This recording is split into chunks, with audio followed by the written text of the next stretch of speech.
పరిశుద్ధ బైబిల్ గ్రంథంలో యేసుక్రీస్తు ప్రభువారు శిలువ పైన 7 మాటలు పలికినట్లుగా మనందరికీ తెలుసు. ప్రతి గుడ్ ఫ్రైడే రోజున ప్రతి చర్చ్లో 7 మాటల ధ్యానం ఉంటుంది.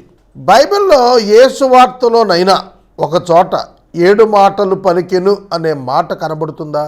కనపడదు. కానీ బైబిలే ఆధారం మనకు 7 మాటలకు.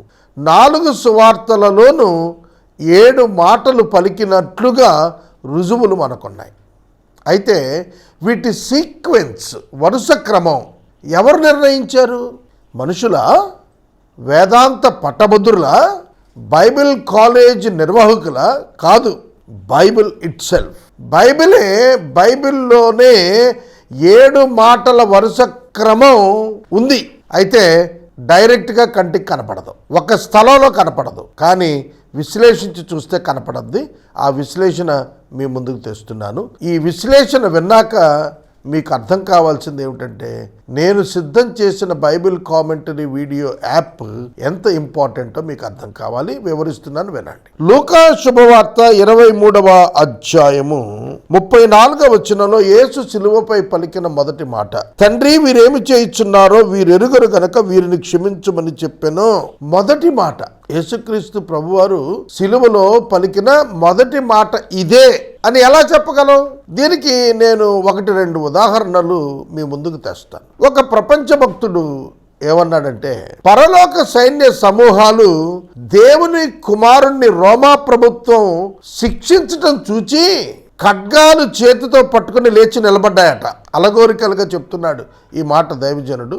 మీకు ఉదాహరణగా చెప్తున్నాడు. ఇంకా ఒక్క కమాండ్ గనక గాడ్ ద ఫాదర్ నుంచి గో అని అంటే వాళ్ళు భూమి మీద వచ్చి పడేవారు, భస్మీపట్నం అయిపోయేది. ఆ సందర్భాన యేసుక్రీస్తు ప్రభువారు ఆ సత్యాన్ని ఎరిగిన వారు, తండ్రి వీరేమి చేయుచున్నారో వీరెరుగరు గనుక వీరిని క్షమించు అన్నాడు అని ఒక భక్తుడు అన్నాడు. అయితే దీనికి బైబిల్లో ఆధారం లేదు. పరలోకంలో సైన్యం నిలబడ్డారని, దేవుడు గో అంటే వెళదామని ఇవేమీ లేవు. ఇవి అలగోరికలుగా చెప్పిన ఎగ్జాంపుల్. అయితే బిబిలికల్ ఎగ్జాంపుల్ చెబుతున్నాను, వినండి. ఇదే మొదటి మాట అంటానికి ఆధారం ఏమిటి అని అనగా, మత్తయి సువార్త 27వ అధ్యాయం 44వ వచనంలో ఇలా అన్నాడు, ఆయనతో కూడా సిలువ వేయబడిన బందిపోటు దొంగలను అలాగే ఆయనను నిందించిరి.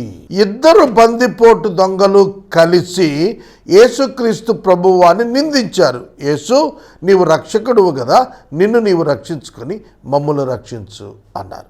ఇది బైబిల్ ఎవిడెన్స్. అప్పటికి మొదటి మాట పలకలేదు. యేసు మొదటి మాట పలికిన వెంటనే ఈ 2 దొంగల మధ్య విరోధం వచ్చింది. ఒకడన్నాడు, నిన్ను నీవు రక్షించుకుని మమ్ములను రక్షించు అన్నాడే ఒకడు.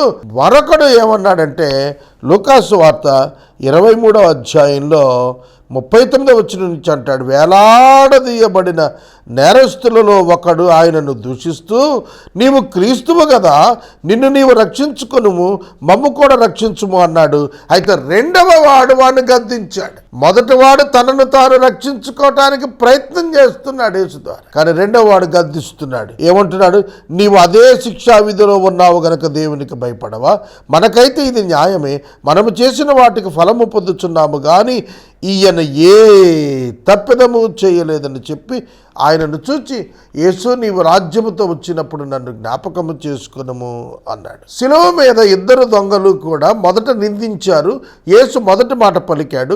వెంటనే రెండవ వాడికి ప్రత్యక్షత వచ్చేసింది, గ్రాహ్యమైపోయింది ఈయన దేవుని కుమారుడు మెస్సియా అని. ఎందుకంటే యేసు చెప్పిన మొదటి మాట ఎవ్వరు ఎప్పుడు ఎక్కడ సిలువ వేయబడిన వారు చెప్పనిది. సిలువ వేయబడిన వారు, వేసిన వారు దూషించుట, చెప్పించుట మాత్రమే జరిగింది తప్ప క్షమించమని ప్రార్థించిన అనుభవం ఒక్క యేసు దగ్గరే ఆనాడు ఆ దొంగ విన్నాడు. ఎందుకంటే సిలువ శిక్ష సాధారణం రోమన్స్ పనిష్మెంట్స్లో. కనుక యేసు మాటకు ఆ వ్యక్తి వెంటనే గ్రహించాడు. అది యేసు ప్రభు వారి రెండవ మాటగా మారింది. ఏమన్నాడు ప్రభు? నేడు నీవు నాతో కూడా పరదేశంలో ఉంటావని నిశ్చయంగా నీతో చెబుతున్నాను అన్నాడు. కాబట్టి ఇది రెండవ మాట అయింది. క్షమించమన్న మాట మొదటి మాట అయింది. నీవు నాతో కూడా పరదేశంలో ఉంటావు అనేది రెండవ మాట అయింది. 6 మనకు ఆజ్ఞలు 10 ఆజ్ఞల్లో 5వ ఆజ్ఞ మొదలు 10వ ఆజ్ఞ వరకు ఉన్న 6 ఆజ్ఞలు మనుషునికి మధ్య ఉంటాయి. అందువలన తల్లిదండ్రులు సన్మానించమనే మొదటి ఆజ్ఞను బట్టి ప్రభువారు తల్లిని యోహానుకు అప్పగించారు. ఇది 3వ మాటగా మనం చూస్తాం. ఇలా ఈ 7 మాటలు కూడా ఒక సీక్వెన్స్ ప్రకారం ఉన్నాయి. మొదటి మాట గురించి మాత్రమే నేను మీకు చెప్పాలనుకున్నాను. ఇది మొదటి మాట అని నిర్ధారించడానికి ఎవిడెన్స్ మీ ముందు ఇచ్చాను.